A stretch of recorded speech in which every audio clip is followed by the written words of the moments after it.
Ce soir, nous allons voir la trousse de survie en forêt. Vous êtes sur LT Survival. Et non, ce ne sera pas la canne Altoid.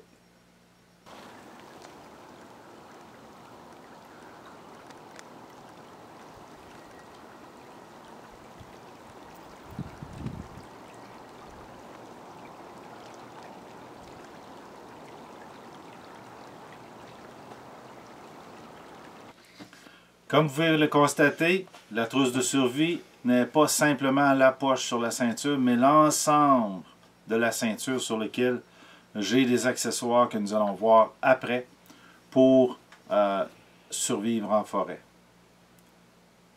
D'abord, le concept de cette trousse a été créé, j'avais à peu près entre 15 et 17 ans, j'étais dans les cadets et je trouvais nécessaire d'avoir des items dans un sac que j'allais porter par-dessus mes vêtements extérieurs, disponibles en tout temps.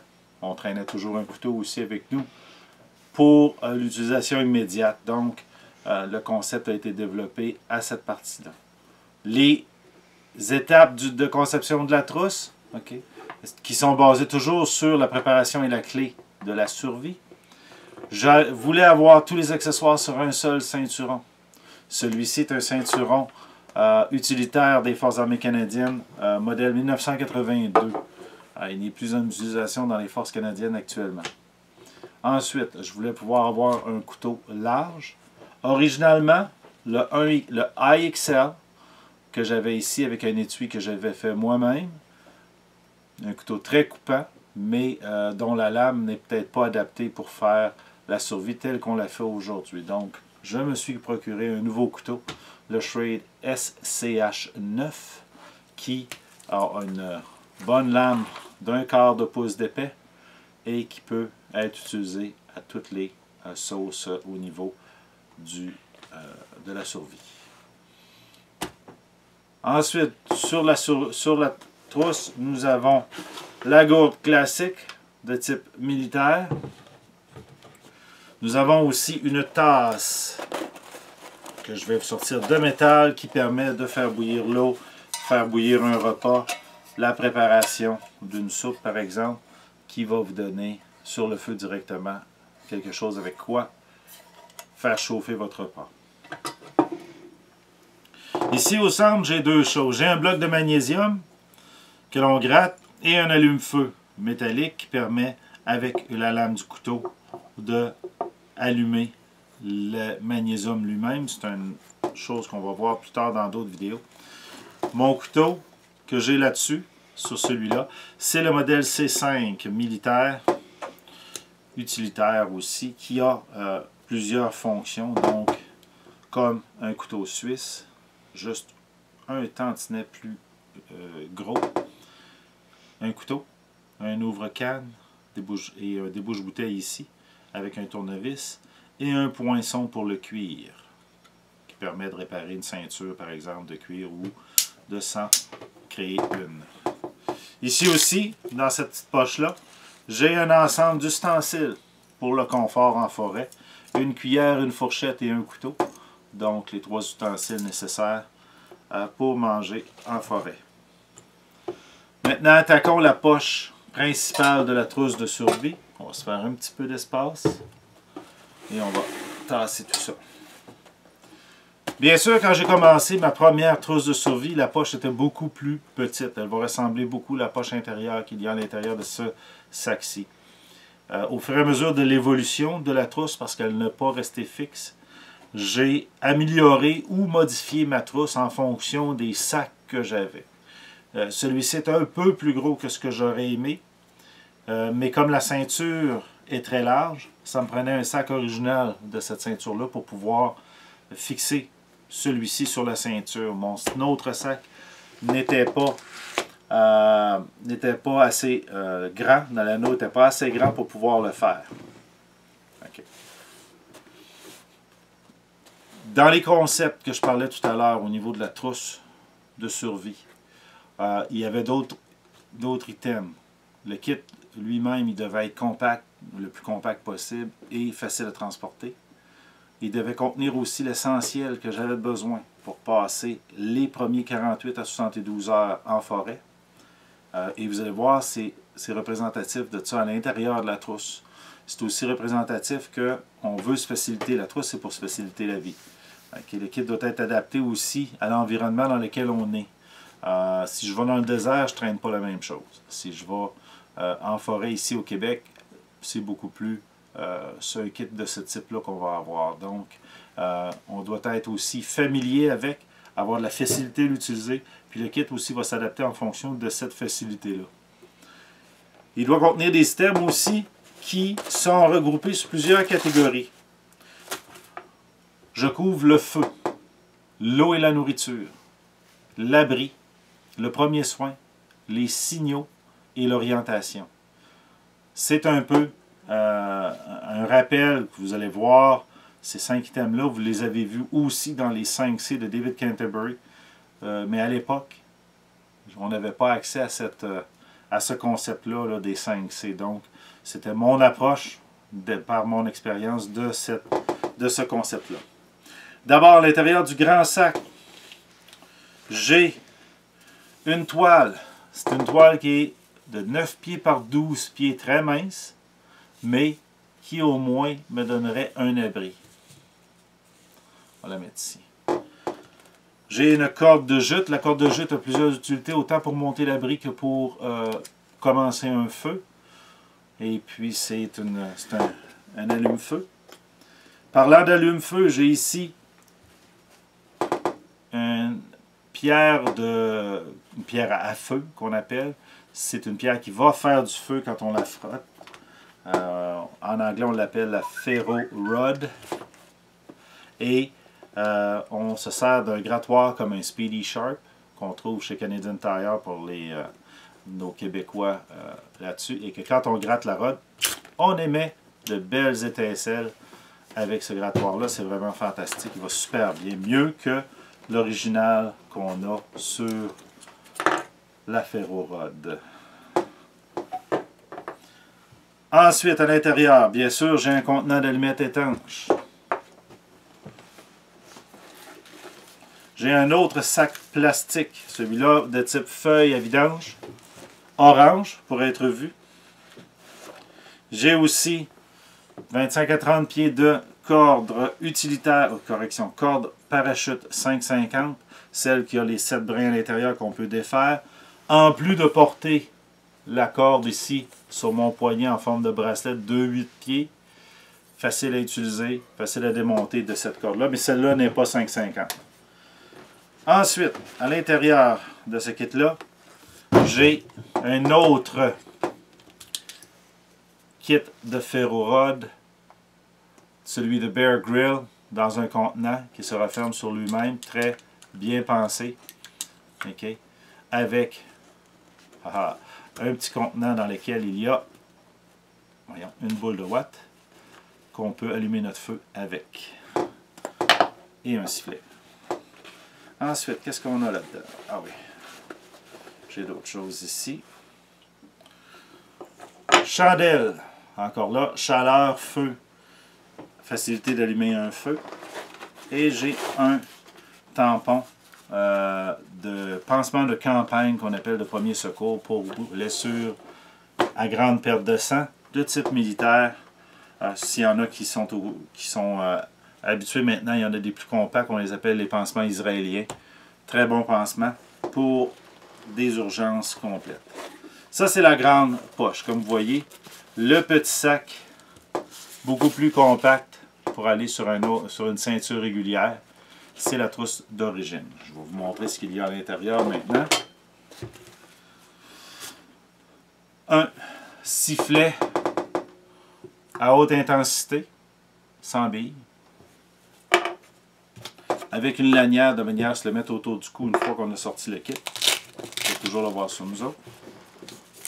Le kit lui-même est orange chasseur, donc très visible. À l'intérieur du kit, ici on a le premier soin avec les pilules de purification d'eau, des tampons alcool et d'autres bandages. Excusez. Un petit sac de type Ziploc pour transporter de l'eau. Donc celui-là a à peu près 18 pouces de long par 6 pouces de large. Un autre sac à poubelle pour fabriquer soit un abri ou un imperméable. Une paire de lacets pour pouvoir soit faire des collets ou réparer nos lacets de nos bottes. Je vais sortir ici des choses qu'on va voir après. Donc, de la corde de parachute, un autre 15 pieds. Une couverture de survie, celle-là d'un modèle plutôt très économique. Pas de très haute qualité, mais il va faire la job. Ici, on a du fil de signaleur. Ouais, on va faire un petit zoom sur le fil lui-même. Encore un peu. OK, on le voit ici. Vous voyez, il y a deux brins. On s'en servait il y a plusieurs années pour des téléphones de campagne. Donc, on étirait le fil entre deux téléphones et on pouvait se téléphoner. Ça, c'était avant la venue des petits walkie-talkies à très longue portée qu'on avait. On en avait des plus gros, mais c'était moins utile. Donc, on peut aussi avoir des téléphones de campagne. Ce fil-là, tu peux reculer. Ce fil-là, très compact, très résistant, malgré son petit diamètre. Ça nous permet de faire encore d'autres collets, d'autres attaches pour notre campement. Ici, j'ai un autre sac Ziploc dans lequel on peut garder de la nourriture, mais aussi très utile pour autre chose. Quelques collets préfabriqués et d'autres fils à collets dans un sac plastique. Ici, dans un autre sac, toujours protéger vos items les plus qui peuvent rouiller dans un sac. C'est la scie commando. C'est une scie à fil que certains d'entre vous vont avoir vu mon vidéo en anglais sur la scie commando. Je vais en refaire un autre en français bientôt. Cette scie-là est très compacte, est capable de couper quand même assez bien. Et ça peut vous dépanner là, dans une situation d'urgence quand vous avez juste ça. L'importance d'avoir un bon couteau de survie aussi. Parce que celui-là, avec les techniques de bâton qu'on peut utiliser, on peut littéralement remplacer en partie la scie elle-même. Okay. Ça, c'était l'enveloppe extérieure de ma trousse de survie ici qu'on voit. Dans la boîte étanche, j'ai plusieurs items. Okay, c'est une petite boîte de type lock and lock. Donc avec les côtés qui barrent, scellés avec un seal en caoutchouc. À l'intérieur, on retrouve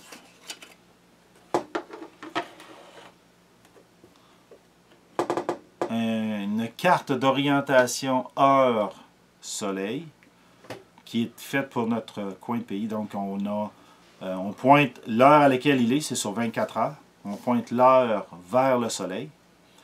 Je vais encore faire une vidéo. Subséquemment, là, je vais faire une vidéo sur l'ensemble de ces items dans la trousse qu'on va apprendre à les utiliser, voir lesquels fonctionnent le mieux, puis s'il faut modifier la trousse en fonction des résultats qu'on a. Donc ici, avec cette carte-là, on peut faire de l'orientation, trouver notre nord, trouver la direction dans laquelle on doit marcher pour sortir de la forêt.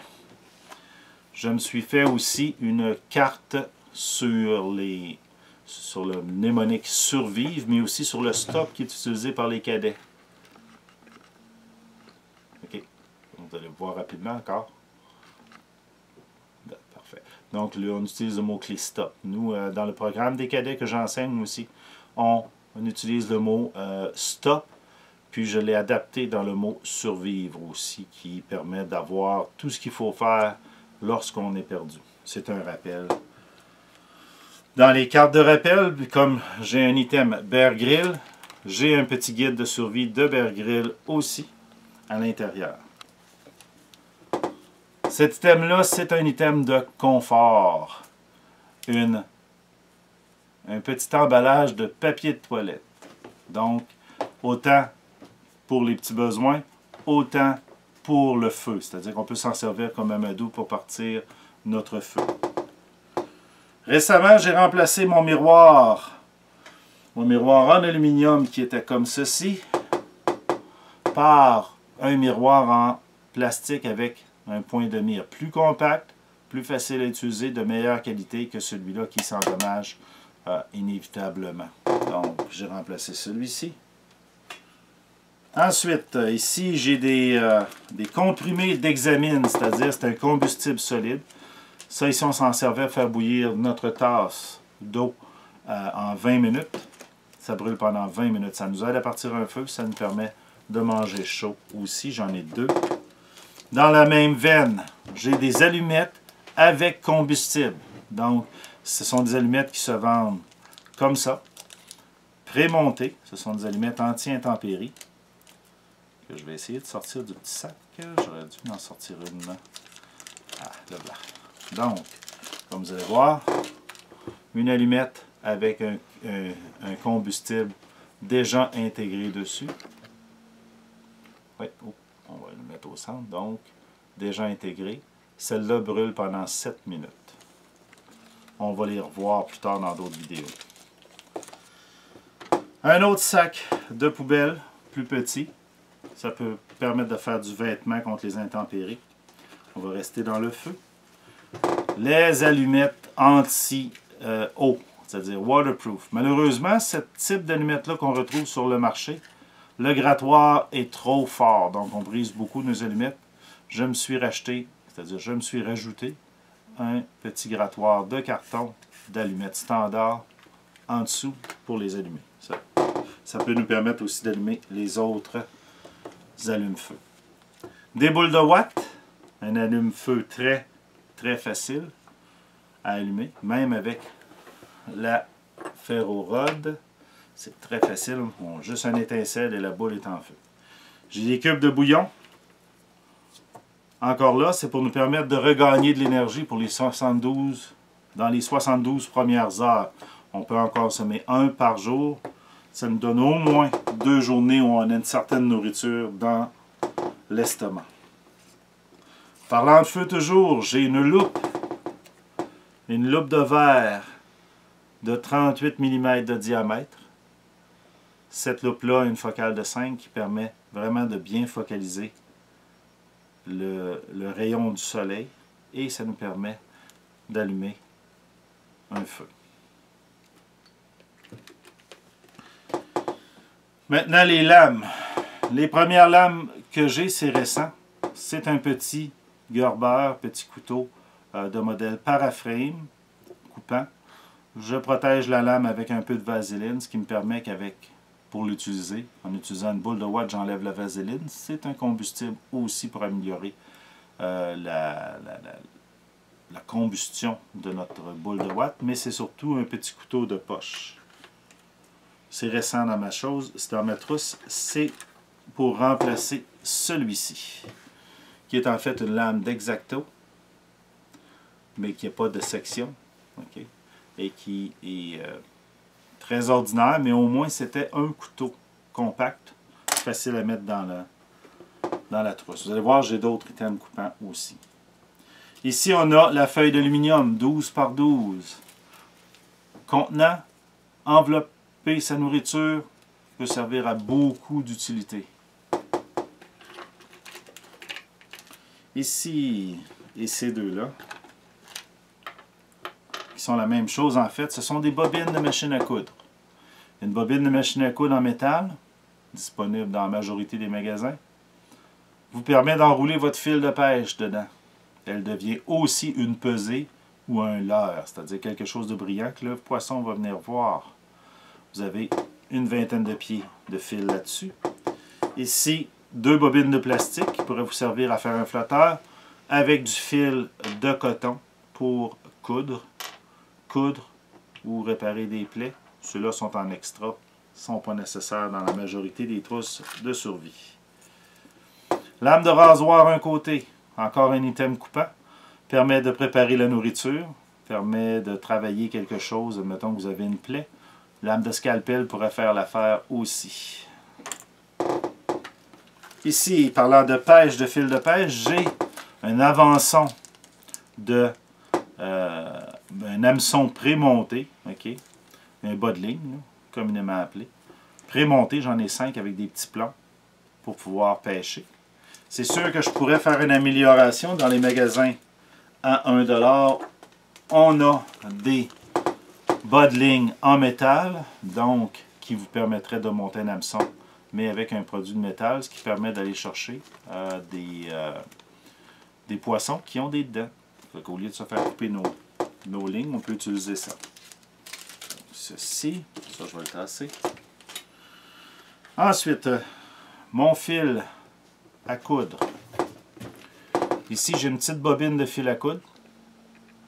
Ok, c'est beau, on la voit. Avec un aiguille pour faire toutes sortes de réparations, autant notre vêtement que des blessures. C'est un fil de type numéro 10. Je vais le laisser à cette distance-là, puis je vais vous montrer l'autre aiguille que j'ai. J'ai une autre aiguille qui va me permettre, cette fois-ci, de trouver le nord. Je ne sais pas si vous le voyez. Ah, le voilà. Donc, j'ai une petite aiguille que j'ai aimantée avec le nord de prédéterminé dessus. Donc, avec ça, je vais le mettre dans l'eau et je vais pouvoir trouver le nord. Un autre thème à démontrer. Ensuite, ici, j'ai une pointe de harpon fait de stainless fait main. Donc, quelqu'un qui est habile peut se créer ceci. Il y en a de disponibles sur le marché aussi. Donc, vous pouvez en mettre dans votre trousse de survie. 2 trous qui permettent d'attacher le harpon à un bâton, donc, ou à une flèche au pire. Ici, j'ai des pointes de flèche fait maison aussi.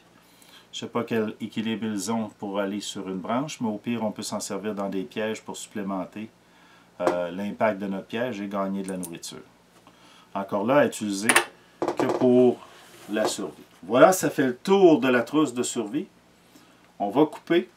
Je vais faire un zoom sur l'ensemble des produits. On va bien les étaler.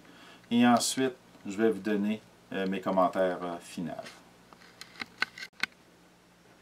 OK, pour vous, un petit détaillé de la trousse de survie. On commence ici. Donc, les différentes pointes, les cubes de bœuf et tous les items qui sont dans la poche orange. Là, on voit là. Ici aussi, les miroirs, sac, corde, la carte.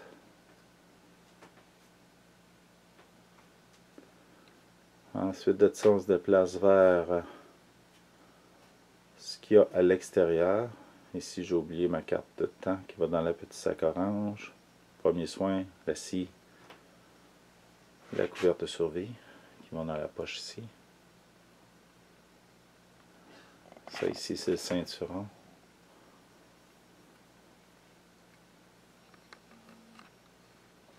Avec la tasse. Voilà. Les autres items qui sont dans la poche de survie. Le pansement médical, les sacs, la corde. Et voilà. Donc vous avez ici l'ensemble de ce que j'apporte sur ma taille quand je vais en forêt. On va couper, je vais vous donner les derniers commentaires avant de terminer cette vidéo. Merci. Et bien voilà, c'est la trousse de survie. C'est sûr, ce n'est pas les seuls items que j'ai sur moi quand je vais en forêt. La ceinture utilitaire se porte à l'extérieur, ça peut arriver que je l'enlève. Donc, je vais dire, si tu ne l'as pas ou si tu la perds, qu'est-ce qui arrive? Ben, sur moi, sur mon corps, sur la ceinture de mes pantalons, j'ai toujours un couteau de poche et un outil multiple. Donc, que je vais traîner. Sur l'outil multiple, j'ai un cordon qui est fait comme les bracelets de combat. C'est de la corde 5,50. J'ai 20 pieds, une vingtaine de pieds aussi de corde tressée là-dessus pour ne pas perdre mon outil multiple. Donc, j'ai mon outil multiple, mon couteau sur moi-même en tout temps. Et avec ça, je suis équipé. Si vous avez aimé cette vidéo ou si vous avez des commentaires, n'hésitez pas. Vous pouvez cliquer aimer, le pouce par en haut. Vous pouvez commenter en bas. Vous pouvez partager aussi la vidéo. Il y en aura plus en français. Je vais commencer une série aussi sur l'utilisation de la trousse de survie elle-même. Donc, on va utiliser chacun des items. On va voir comment ils fonctionnent et surtout si ça vaut la peine de les garder dans la trousse de survie telle qu'ils le sont. Sinon, la trousse n'est pas fixe, on l'améliore, on modifie, on l'agrandit ou on la rapetisse, dépendant des besoins, dépendant des saisons aussi. Certains items ne sont pas utiles en hiver comparé en été, donc il faut faire attention à adapter notre trousse de survie à ça. Merci d'avoir écouté. Partagez, likez, comme ils disent. Ça va nous faire plaisir d'avoir vos commentaires aussi. On ouvre une discussion sur les trousses de survie. C'est le premier vidéo francophone. Il y en aura d'autres. Restez avec nous. Au revoir.